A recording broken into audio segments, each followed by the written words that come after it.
All right. So I think we can start for today, and today we are going to see the Sicilian Defense Opening. So I was trying to study this for a long, but I was not getting that much of time. And today I thought let's pick a video on Sicilian.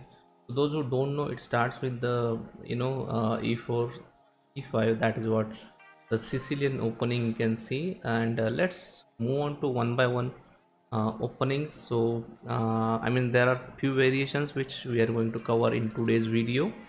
So without wasting much time, let's get started.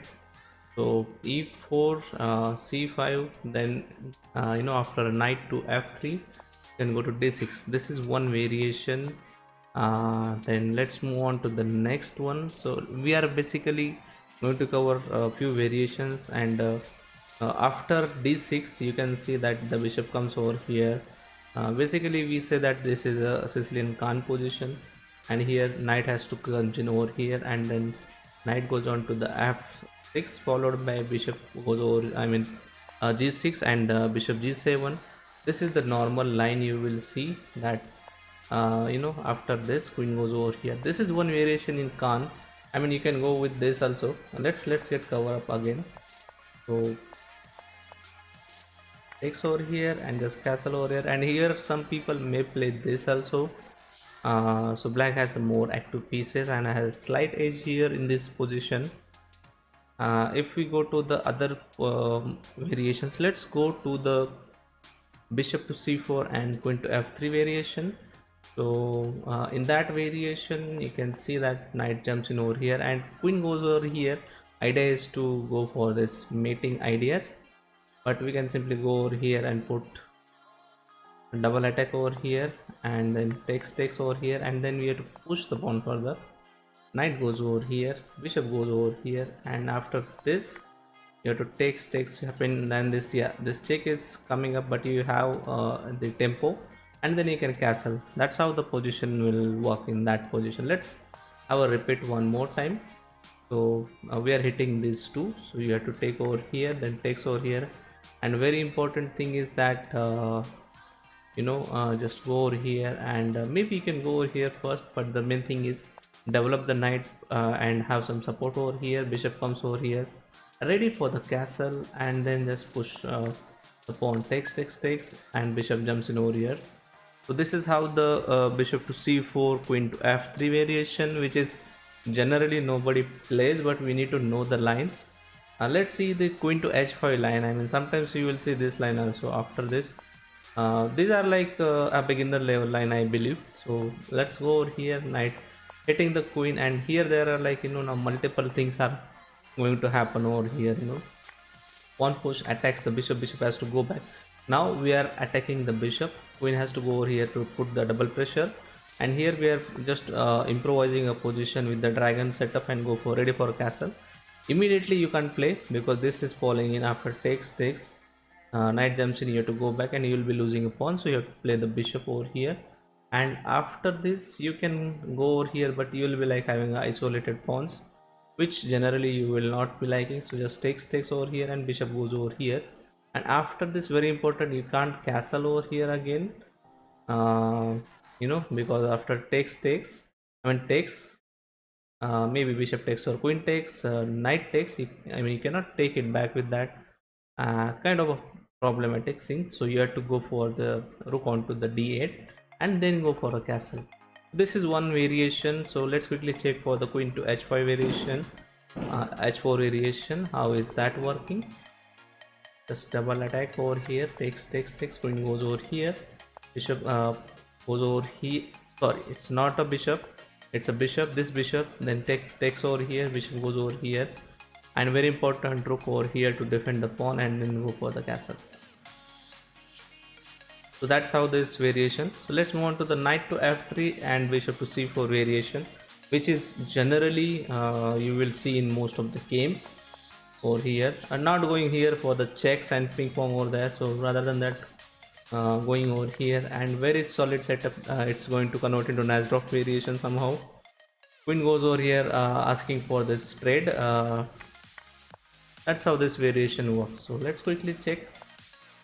So in one video I'm trying to cover these all variations, but again you can always pause the videos and go back and check the variations. So let's move on to the next variation, bishop to c4, and that is the knight attack variation. You can see that now it's coming up over here. So how you will depend, you have only one move, and after that you have another move to kick off this knight, then jump with the knight over here, and then go for a bishop, maybe planning for this long side castle. So queen goes over here, bishop goes over here, and then go for the long castle. So that's how it works over here. Sorry, if you play this you'll be losing over here. You have to play this move, then knight developments over here. Maybe you can go for this, but first go with these ideas and then go for castle, and then you can go for some pawn breaks over there. So this is what the one attack coming up over here, and you should know how to play for the Sicilian lines.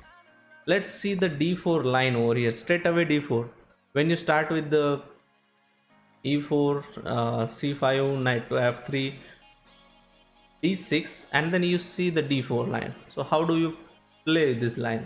So firstly you have to take, then knight goes over here, and here there are two things. I mean, this is what the Najdrop position, what I was talking about. After this it converts to Najdrop position, and there is a course on Najdrop by Anish Giri, so I'm not going into that deep over there. So let's quickly see this line and this line. I think after this study will get over. So I mean, this variation from the study will get over. The main thing is to stop the white's minor pieces getting to the b5. Over here you can see that, that's why we play is an aggressive alternate to the preparing for the bishop to g7. That is also a one line. So let's move on to the very important variation, Sicilian Alapin variation. So this is mainly starts with this, and you go for c3. The idea is that you have to play this move, and let's say this coming up over here, hitting your knight, then you have to go for here, bishop goes over here, knight goes back, hitting the bishop, so bishop has to go back. We are striking to the center, and it has to be ampersand, and then queen takes, knight jumps in trying to put some pressure here, so you have to go for a bishop and stop this all nonsense, and then go for knight idea, and finally you are going over here, and that's how the castle, and then it will work in that variation. So let's have one more recap.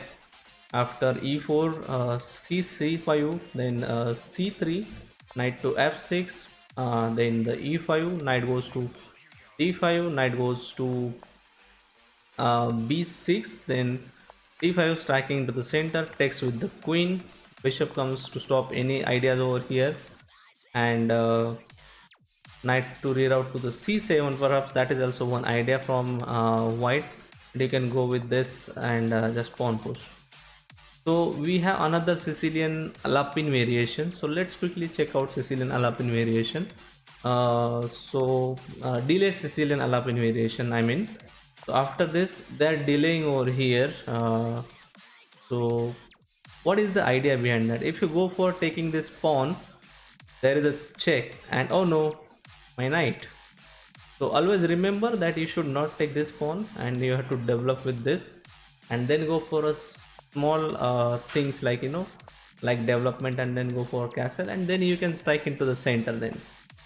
So that's how this delay Alapin works. If you go over here, simply you are losing with the check, so you should not go for that line. Just go over here, pawn push, bishop goes over there, development completes, and then push, start into attack into the center.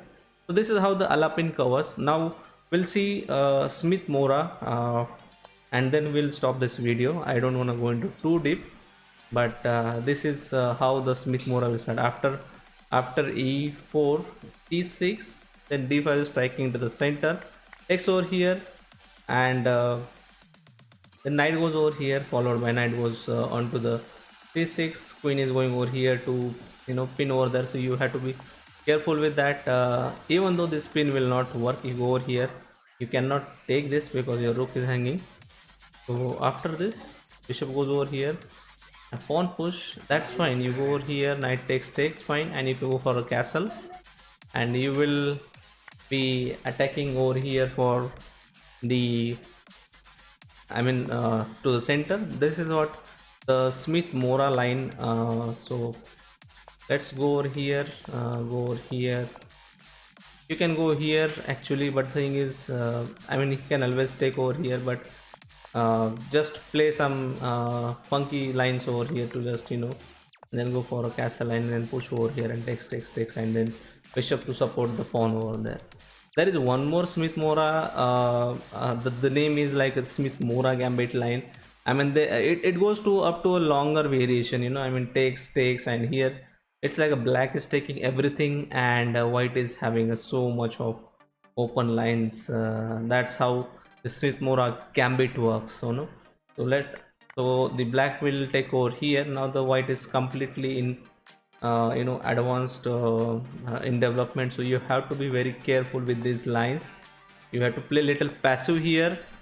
You are already pawn up, so just play a little solid and then start into the pushing or something. Now the thing is, this pawn is under attack twice. You have to depend somehow, and as per the study, it has to go over here. So let's have one more recap over here.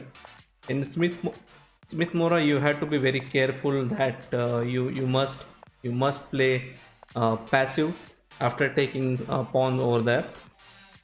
And there is one trap line, you know, that is the F4 trap. Let me show you that. That is very funny trap, you know, and I'll hide the arrows for this, you know, just to after E4 C6 there is a F4 line, and we can have the E5. After takes, you can give the check. You can takes over here, you can another give check, another check, come back over here, come over here. And you're saying why you are not going here? Because of queen coming in and we are having nothing. You have to go back, and after this you start with the knight and then go for this and go for bishop and then castle, and knight goes over here. That's how this variation works. That is a fun kind of a trap. You must be aware of this line. This study is on Lee study. I just thought to, you know, share from it, and its creator is the Fork Power. So thank you so much, Fork Power, for creating this study. And I hope I try to cover a few lines from Sicilian, and maybe it will be helpful for you. Even I am trying to play the Sicilian now. Earlier I was not playing the Sicilian, but now I started playing back the Sicilian. So I hope you must you have to share your thoughts over here. If you like the video, do follow, do subscribe to the channel, do like it and share with your friends, and let them also learn the chess over there. And thank you so much guys for watching the video. Do like, share, subscribe. Have a nice day. Bye bye.